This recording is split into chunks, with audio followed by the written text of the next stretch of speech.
अल्हम्दुलिल्लाह रब्बिल आलमीन अस्सलातु वस्सलामु अला रसूलिहिल अमीन व अला आलिहि व सहबिहि अजमईन।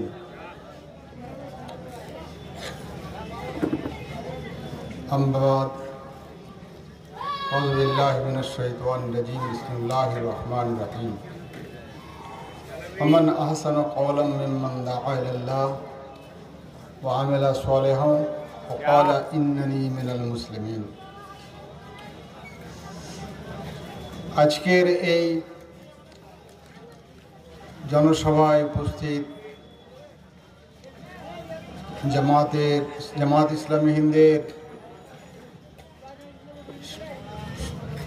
মুর্শিদাবাদ জেলার সহসভাপতি जनाब अब्दुल्लाहिल काफ़ी साहेब, APCR डिस्ट्रिक्ट सेक्रेटरी रफिकुल इस्लाम एवं मोहम्मद आली भाई, अन्यान्य दायित्वशील भाईराও उपस्थित एलाकार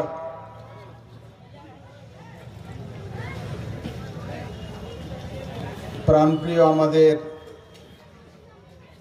भाईरा जरा दूर दूरान्त থেকে এসেছেন, পর্দার আড়ালে মা ও বোনেরা, আপনাদের সকলকে আমরা আন্তরিকভাবে শুভেচ্ছা জানাচ্ছি। সালাম জানাই, আসসালামু আলাইকুম ওয়া রাহমাতুল্লাহি ওয়া বারাকাতুহু।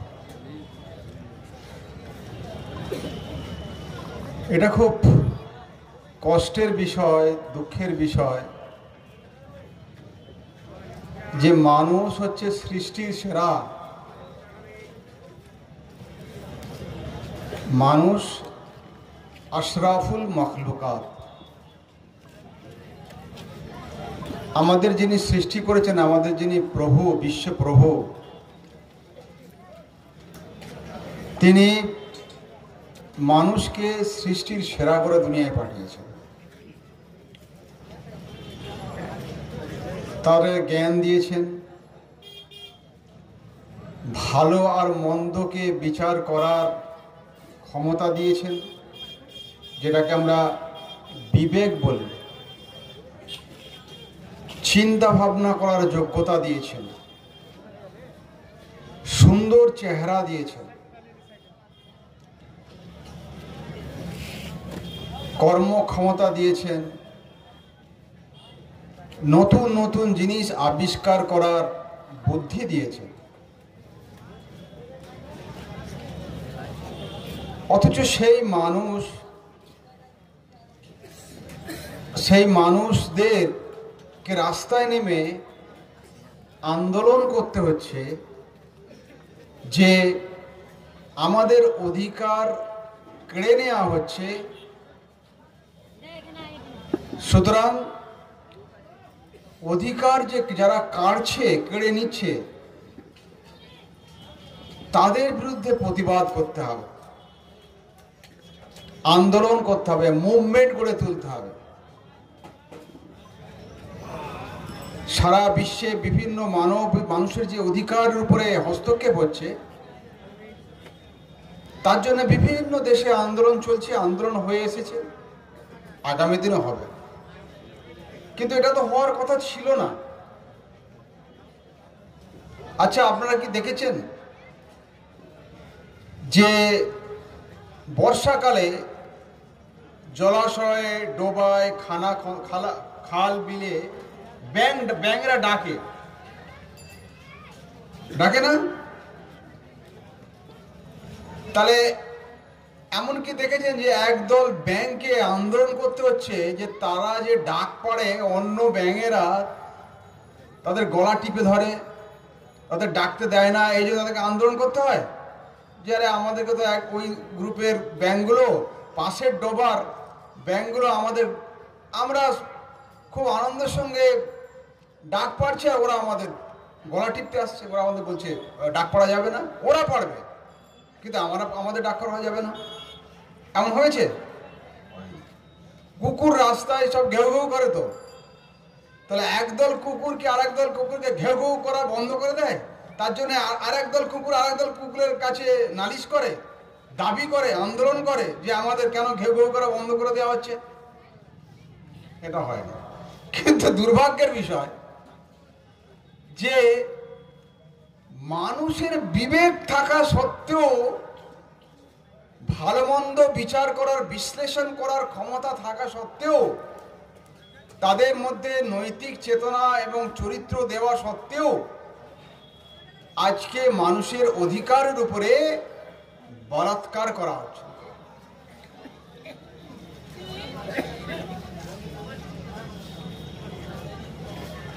আমাদের ভারতবর্ষের অনেক কথাগুলো এসেছে। এই যে মানুষের অধিকার, এটা একটা পবিত্র ধারণা, পবিত্র কথা।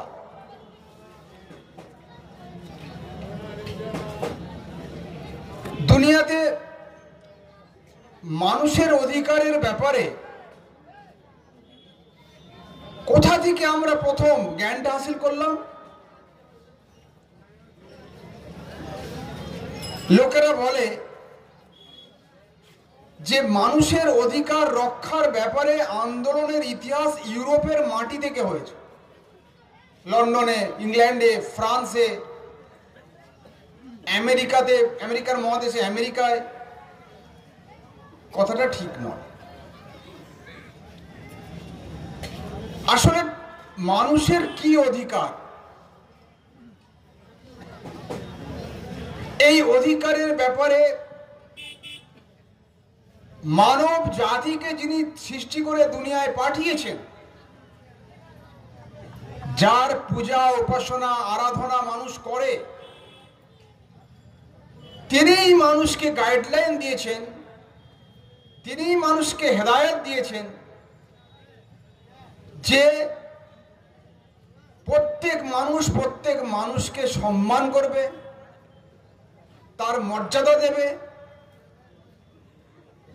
এবং তাদের অধিকারকে তারা প্রতিপালন করবে, তার সংরক্ষণ করবে, তার ভায়োলেশন করবে না, তার লঙ্ঘন হবে না, তাকে পদে পিষ্ট করা যাবে না, মানে পদদলিত করা যাবে না, পা দিয়ে পিষে দেওয়া যাবে না।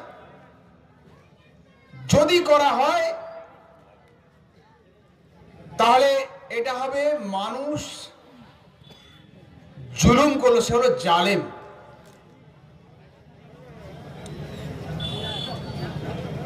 ফেরাউন এরকম জুলুম করেছিল। ফারাও, ইতিহাসের পাতায় যার নাম ফারাও, ফারাও কোরআনে ফেরাউন, বাইবেলে, তওরাতে, ইঞ্জিলে, মানে ওল্ড টেস্টামেন্ট, নিউ টেস্টামেন্টে ফারাও বলা হয়েছে। কোরআনে ফেরাউন, আরবিতে ফেরাউন হয়ে গেছে। সেটা কত বছর আগে? আজ থেকে ৪,৫০০ বছর আগে মিশরের যে দেশটা এখন আছে,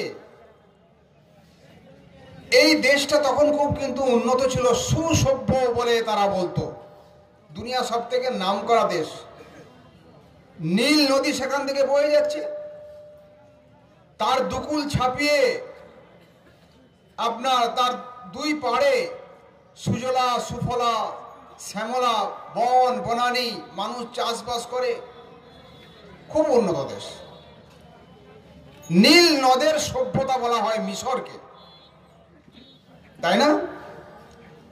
সেখানে তারা পিরামিড তৈরি করেছিল। আজকের যুগের ইঞ্জিনিয়াররা ওইরকম পিরামিড তৈরি করতে পারবে না। আজকের এই আধুনিক যুগে যেখানে মানুষ চাঁদে যাচ্ছে, কম্পিউটার তৈরি করেছে, ইন্টারনেট করেছে, কত কিনা করছে, ওই পিরামিড তৈরি করতে পারবে না। তাহলে তারা কম ছিল না বুদ্ধিতে? সেই দেশের ওই রাজা ফেরাউন, সম্রাট,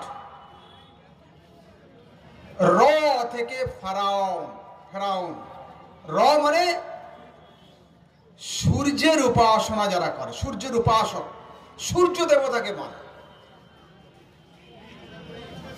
এ ফেরাউন মনে করত যে আমি এই দেবতার প্রতিনিধি, সুতরাং আমি দেবতুল্য। তাই সে নিজেকে মনে করত যে এই নীল নদের বিধৌত এলাকা মিশরের মানুষের আমি খোদা, আমার আইনি সব, আমার কথাই সব চলবে। সে মানুষের উপর অত্যাচার কি করেছিল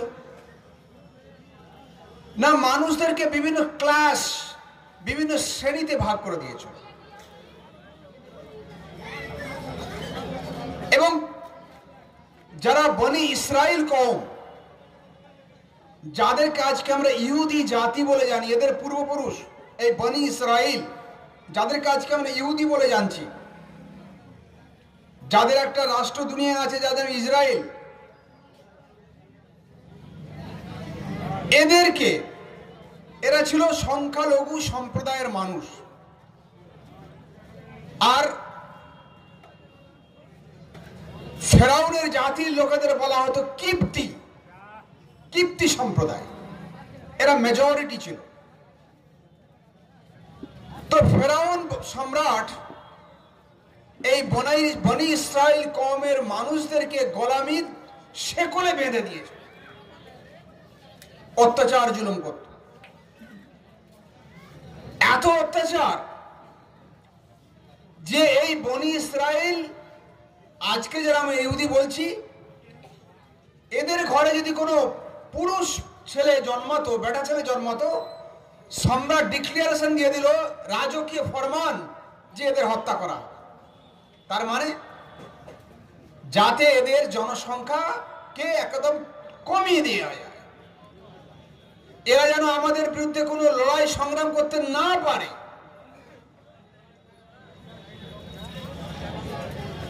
এরকম অত্যাচার পর্যন্ত করেছে। সে নিজেকে মানুষের খোদাই দাবি করেছে। আনা রব্বুকুমুল আলা, আমিই তো বড় খোদা, আবার কে আসমানের খোদা আছে? এই ফেরাউন মুসা আলাইহিস সালামকে চ্যালেঞ্জ দিয়েছিল। দেখেন আজকের যুগের বিভিন্ন দেশের বড় বড় রাষ্ট্র যারা চালাচ্ছে না, এরাও নিজেদেরকে একটা বড় বড় কেউ কেটে মনে করছে। এরাও নিজেদেরকে মনে করছে আমরা খোদা, আমরা সেই রকম একজন বড় বড়, আমরা খোদা। আমাদের উপরে কি করবে? আমার হাতে প্রশাসন আছে, আমার হাতে ল আছে, আমি আইন তৈরি করার ক্ষমতা আছে, আমার সংসদে, পার্লামেন্টে আমার বেশি এমপি আমার হাতে আছে, আমি যা বলবো সে আইন তৈরি হয়ে যাবে। ট্যাপু করলে তোমাকে একদম ওই কারাগারে নিক্ষেপ করে দেব। আমি ইউএপিএ আইন তৈরি করেছি। আমরা 2007-এ মানে একে দেশে টাড়া তৈরি হয়েছে, পোটা তৈরি হয়েছে, সেটাকে আরো কঠিন করে ইউএপিএ আইন তৈরি করা হয়েছে। Unlawful activities prevention act, UAPA. যাকে বলবো মনে করবো, ধরে বলবো, এনআইএ কে পাঠিয়ে দেবো। খপ করে এনআইএ লোকেরা রাতের বেলা 12টা 1টা 2টোর সময় ঘর ঘিরে ফেলবে, আর নিয়ে বলবে এ হয় আল কায়দা, না এ জঙ্গি, বা অমুকে আইএস এর সঙ্গে যুক্ত বলে নিয়ে চলে যাবে। আবার দেখো আমাদের সঙ্গে বড় বড় ধনী আর শিল্পপতিদের মিল মেলাপ খুব আমাদের ফ্রেন্ড, আমরা একে অপরের। আর ওরা বড় বড় মিডিয়ার মালিক। যেই তথ্য আমার গোয়েন্দা বাহিনীর লোকরা দিয়ে দেবে, অমনি মিডিয়ায় ফলাও করে ছাপাবে যে অমুক জায়গা থেকে সব জঙ্গি ধরা গেছে। তোমাকে জেলে পুরে দিতে পারবো, তুমি কিছু করতে পারবে না, তুই জামিন পাবে না। আর তুমি গরিব গরিব মানুষের তুমি কেস ফাইট করতে পারবে না, পচো জেলে পচে মরো। শুধু এখানে নয়, বিশ্বের বিভিন্ন দেশে এই ধরনের হচ্ছে না। আজকে চীনে হচ্ছে। চীনের উইঘুর মুসলমানদের কি অত্যাচার করছে? কে করছে? চীনে তো একটা কমিউনিস্ট পার্টি সরকার আছে। তো সেখানে মুসলমানদের কিছু অপরাধ নেই, বলছে তোমাদের কালচার ছাড়তে হবে, সংস্কৃতি ছাড়তে হবে, আর তোমরা কোরআন পড়তে পারবে না। ভয়ে ভয়ে মুসলমানরা কোরআন শরীফকে নদী নালায় ভাসিয়ে দিচ্ছে, ঘরে রাখলে অ্যারেস্ট হবে, তাদের নামাজ পড়তে দেওয়া হবে না, রোজা করতে দেওয়া হচ্ছে না, মা বাপকে একদিকে রাখছে, বাচ্চাদেরকে একদিকে রাখছে, বলছে ওদের আমরা সংশোধন করছি। হ্যাঁ দেখেছেন, ফেরাউনের কথা বলেছে, নমরুদ রায়ের কথা বলতো, আমরা তো দুনিয়ায় সংশোধনকারী মাত্র। তো এরা বলছে আমরা এদের সংশোধন করছি, এদেরকে এডুকেট করছি। তো এই বলে উইঘুরে সমস্ত মুসলমানদের অত্যাচার জুলুম হচ্ছে, তাদের মেয়েদেরকে বন্ধাকরণ করা হচ্ছে যাতে তাদের সন্তান না আসে। এটা হচ্ছে আজকে চীনে। মায়ানমার পাশে বার্মা, যাকে আজকে বলা হয় মায়ানমার, আগে আমরা বার্মা বলতো, ছোটবেলা আমরা বার্মা নাম শুনতাম। বার্মার শাসকরাও মানে সোশ্যালিস্ট সমাজতন্ত্রী, অর্থাৎ বাম ঘেঁষা সরকার, চীনের সঙ্গে ভালো সম্পর্ক আছে। এরা কি করলো, আং সাং সুকি, যাকে নোবেল প্রাইজ দেওয়া হলো গণতান্ত্রিক আন্দোলনের জন্য, সেই ভদ্র মহিলাকে কি করছে বসে, আজকে 8 লাখ রোহিঙ্গা মুসলমানদেরকে ওখান থেকে বিতাড়িত করে দেওয়া হলো, তাদের ঘর জ্বালিয়ে দেওয়া হলো, তাদের হত্যা করা হলো। ভয়ে সব নিজেদের জানের কাতরে তারা নদী পার হয়ে বাংলাদেশে এলো এবং আজকে তারা সেখানে পড়ে আছে। তাদের অবস্থা অত্যন্ত করুণ। বহু মানুষ এখানে ভারতবর্ষে যারা 2-10-20টা হয়তো এসেছে, তারাও অ্যারেস্ট হয়ে জেলে পড়ে আছে। আপনাদের বহরমপুরে কয়েকজন 5-6 জন পড়ে আছে। তাহলে এটা গেল পাশে মায়ানমার, এখানে হচ্ছে। তাহলে কেন আনা রব্বুকুমুল আলা, ফেরাউনের মতো বলছে আমরাই তো খোদা, যা পারি তাই করার ক্ষমতা রাখি, তোমরা কিছুই করতে পারবে না। আজকে হচ্ছে বড় বড় ফেরাউন, এরা হচ্ছে ব্যাবিলন ইরাকের শাসক নমরুদ, যে ইব্রাহিম আলাইহিস সালামের সময়ের শাসক নমরুদের মতো। ইব্রাহিম আলাইহিস সালাম প্রোটেস্ট করলেন, ইব্রাহিম আলাইহিস সালাম সত্য পথে আসার জন্য নসিহত করলেন, উপদেশ দিলেন, বাস হয়ে গেলেন কি যে তুমি বড় ক্রিমিনাল, নাউজুবিল্লাহ। ইব্রাহিম আলাইহিস সালামকে আগুনে নিক্ষেপ করে দেওয়া, আল্লাহ তাকে বাঁচিয়ে নিলেন। তো এরকম ইতিহাস তো আমাদের জানা আছে। তাহলে এই যে মানুষের অধিকারকে নষ্ট করা, এটা হচ্ছে সব থেকে বড় জুলুম। এই জুলুম আল্লাহর আরশকে কাঁপিয়ে দেয়, আল্লাহর আরশকে কাঁপিয়ে দেয়। একজন সাহাবী, বর্ণনায় এসেছে, রেওয়ায়াতে এসেছে, তার নাম জানা যায়নি, তাকে ডাকাত ঘেরেছে। ঘেরার পর তার সামনে যা কিছু মাল সামান ছিল সে তো হস্তগত করবে। শুধু হস্তগত নয়, তোমার ওই মাল সামান নেবো না, তোমাকে হত্যা করবো। বলে ভাই তুমি যা মাল নেবার নিয়ে নাও, আমাকে ছেড়ে দাও, আমাকে মেরে কি করবে। ডাকাত দেখলো যে একে যদি ছেড়ে দিই, তাহলে পার্শ্ববর্তী মহল্লা কিছু দূর এগিয়ে যেখানে সমস্ত বিভিন্ন গোত্রের লোকেরা বসবাস করে বলে দেবে, তারা হয়তো এসে আমার খোঁজ পাবে, তখন আমাকে মেরে দেবে, ওর থেকে বড় ওকে মেরে দেওয়া হোক, তাহলে এটা চুকে যাবে, মালও পাওয়া যাবে, আর ওকে মেরে দিলে আমিও তাহলে সেভ হয়ে যাব, বেঁচে যাব, আমার উপরে কেউ হাত তখন তুলবে না, আমাকে মারবে না। বলে আমাকে 4 রাকাত নামাজ পড়তে দেবে, ঠিক আছে আপনি পড়ুন। উনি নফল নামাজ শুরু করলেন, আল্লাহর কাছে দোয়া করলেন, এবং আল্লাহ রাব্বুল আলামিনের তরফ থেকে গায়েবী মদদ এলো যে একটা ঘোড়ায় করে এক ব্যক্তি এসে বর্ষায় বিদ্ধ করলো এই ডাকাতকে, তাকে হত্যা করলো। রায়াত এসছে, এ ছিল আল্লাহর ফেরেশতা।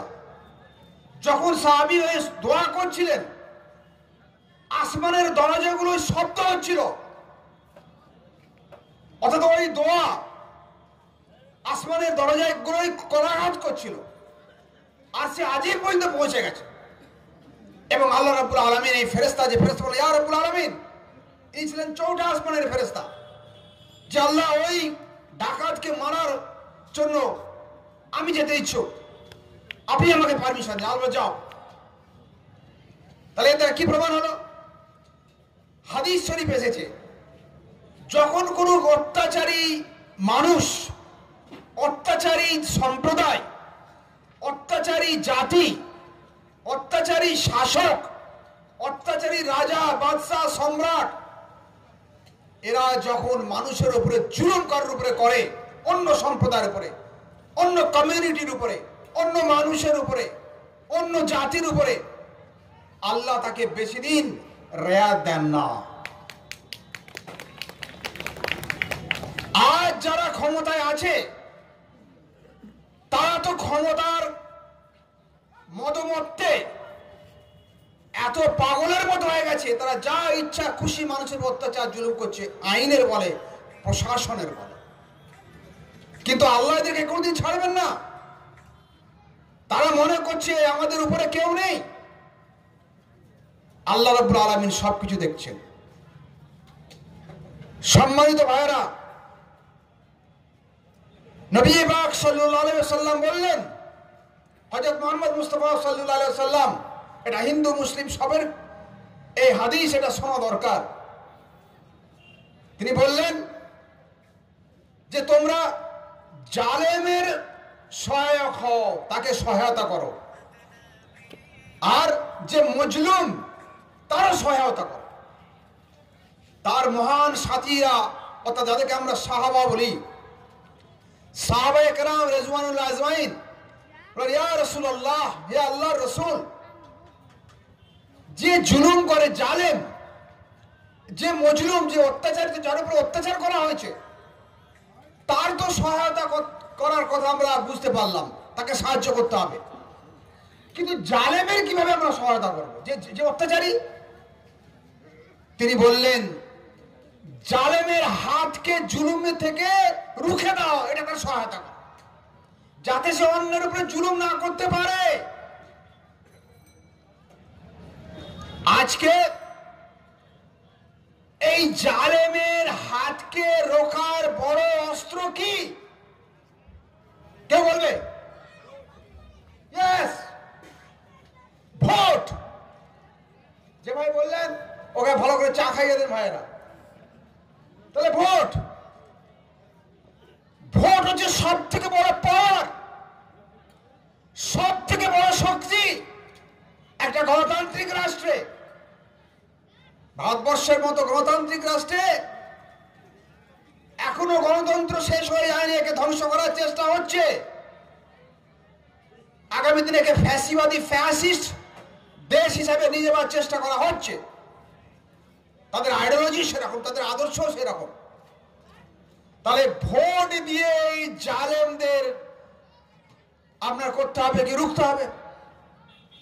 যারা মানবতাবাদী, যারা গণতান্ত্রিক চেতনা সম্পন্ন, যারা মানুষের ধর্মীয় অধিকারকে কেড়ে নেয় না, যারা বিভিন্ন সম্প্রদায়ের মানুষের পারস্পরিক সহাবস্থানকে বিশ্বাস করে, তাকে বরকরার রাখে, তাকে এস্টাবলিশমেন্ট চায়, তাকে মেনটেন করার চেষ্টা করে, এই ধরনের লোকেদেরকে তো আপনারা যদি ভোট দিয়ে ক্ষমতায় আসেন, তাহলে জালেম আর জুলুম করতে পারবে না। এ কাজ আপনাদের করতে হবে। এখন মুসলমান তো ভাবছে আমরা তো বড় অসহায়, আমাদের ভাবতে হচ্ছে। কিন্তু সংখ্যা গুরু সম্প্রদায়ের মানুষেরও চিন্তা ভাবনা করা উচিত, দেশকে তারা উচ্ছন্নের দিকে নিয়ে যেতে দেবে কি দেবে না। তাদেরকে তো ভুল বোঝানো হচ্ছে, তাদেরকে নানাভাবে সুশ্রী দেওয়া হচ্ছে এবং তাদেরকে বিপথে পরিচালিত করা হচ্ছে। তাদের শিক্ষিতরাও বিপথে পরিচালিত হচ্ছে, সাধারণ মানুষ তাদের এই সংখ্যাগুরু সম্প্রদায়ের মানুষরা অনেকে হচ্ছেন। এটা বড় চিন্তার বিষয়। কিন্তু তাদের ভাবা উচিত, দেশকে যদি আপনারা ভালোবাসেন, এবং অন্যরাও যেমন ভালোবাসে, এর শেয়ার করা দরকার নিজেদের মধ্যে। তাই আপনাদের উচিত যে পারস্পরিক ডায়ালগ করা, পাড়ায় পাড়ায়, গ্রামে গ্রামে, মহল্লায় মহল্লায়, যে কি করে এই জালেমদেরকে রুখে দেওয়া যায়। এটা তো সব থেকে পিসফুল তরিকা নাকি? আমরা তো কিছু বলছি কি? আমরা তো বলছি না যে কোন ডিস্ট্রাকটিভ কাজ করো, ধ্বংসাত্মক কাজ করো। ধ্বংসাত্মক ভাবে তো কাজ করা যাবে না, এতে ফলও দেবে না। তাহলে আমি তো পিসফুলি বলছি, শান্তিপূর্ণ ভাবে করার, হিন্দু মুসলমান মিলে করার সব থেকে বড় রাস্তা এটাই।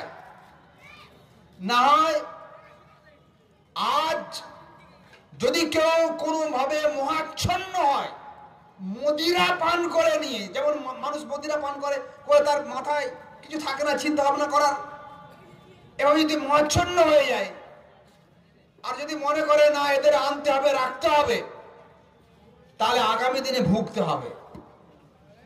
ওরা কারা? ওরা হচ্ছে বড় বড় পুঁজিপতি মালিকদের ওরা সহায়ক। ওরা কারা? যারা ব্যাংকগুলোকে লুট করে না, করে গেল না? ব্যাংকগুলোতে লক্ষ লক্ষ কোটি টাকা, 8 লাখ কোটি টাকা ঋণ নিয়ে তারা বরখেলাপি করেছে, অনাদায়ী অবস্থায় রয়েছে। ব্যাংকগুলো দেউলিয়ার মতো অবস্থা। বলা হচ্ছে স্যার এত ব্যাংক থাকবে না, মাত্র 2-3টে ব্যাংক থাকবে, আর সব যে সমস্ত রাষ্ট্রীয় ব্যাংকগুলো আছে এসব ব্যাংক এত রাখার দরকার নেই। তাহলে সুবিধা হবে ওদের।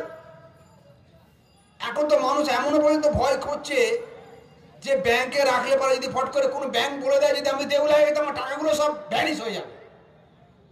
মানুষের মধ্যে এও ভয়। এক তো জিএসটি করে, আর আপনার মনিটাইজেশন অর্থাৎ নোটবন্দি করে ক্ষুদ্র ব্যবসার উপরে আঘাত এনে দিয়েছে, মাঝারি শিল্পগুলোর উপরে আঘাত এসে গেছে। ব্যবসা, অনেক ব্যবসায়ী তারা ব্যবসা বন্ধ করে দিয়েছে। তাদের সঙ্গে জুড়ে থাকা বহু শ্রমিক, বহু কারিগর, কর্মী, খেটে খাওয়া মানুষ, তাদের কাজ চলে গেছে। আজ তারা তাদের ছেলে মেয়েদের স্কুলে পাঠাতে পয়সা নেই, চিকিৎসা করার মতো পয়সা নেই, একটু ভালো মন্দ খাবার মতো তাদের ঘরে পয়সা নেই। কিন্তু এতে এই জালেমদের এই বিষয়ে কোনো চিন্তা ভাবনা নেই। তারা তাদের টার্গেটে যেতে চায়। ফেরাউন এরকমই ছিল, নো পরোয়া, আমি যেটা ভাববো সেটাই করব। কেউ আমাকে নসিহত দিলে, অ্যাডভাইস করলে, ভালো উপদেশ দিলে থোড়ি কিয়া। আমাদের দেশের বড় বড় অর্থনীতিবিদরা তারা নসিহত করছেন তো, উপদেশ দিচ্ছেন। নোবেল প্রাইজ পেয়েছেন অমর্ত্য সেন অর্থনীতিতে। অভিজিৎ বন্দ্যোপাধ্যায় অর্থনীতিতে নোবেল পুরস্কার গত বছর পেলেন। এবং আরো রিজার্ভ ব্যাংক অফ ইন্ডিয়ার প্রাক্তন গভর্নর রঘুরাম রাজন, তারা সব চোখে আঙুল, প্রভাত পট্টনায়ক থেকে আরম্ভ করে বড় বড় অর্থনীতিবিদ, এবং যারা হার্ভার্ড ইউনিভার্সিটিতে, আমেরিকায় বিশ্বের সব থেকে নাম করা বিশ্ববিদ্যালয় হার্ভার্ড ইউনিভার্সিটি বিশ্ববিদ্যালয়, সেখানে যারা পড়াশোনা করেছেন অর্থনীতিতে, তারা বারবার সচেতন করছেন, চেতাবানি দিচ্ছেন যে ভারতবর্ষের অর্থনৈতিক অবস্থা একদম তলানির দিকে চলে যাচ্ছে, এর পলিসি ভুল। কিছুই শুনতে রাজি নয়, কোনো কথা শুনতে, উল্টে তাদের গালমন্দ করছে। এই হচ্ছে অবস্থা।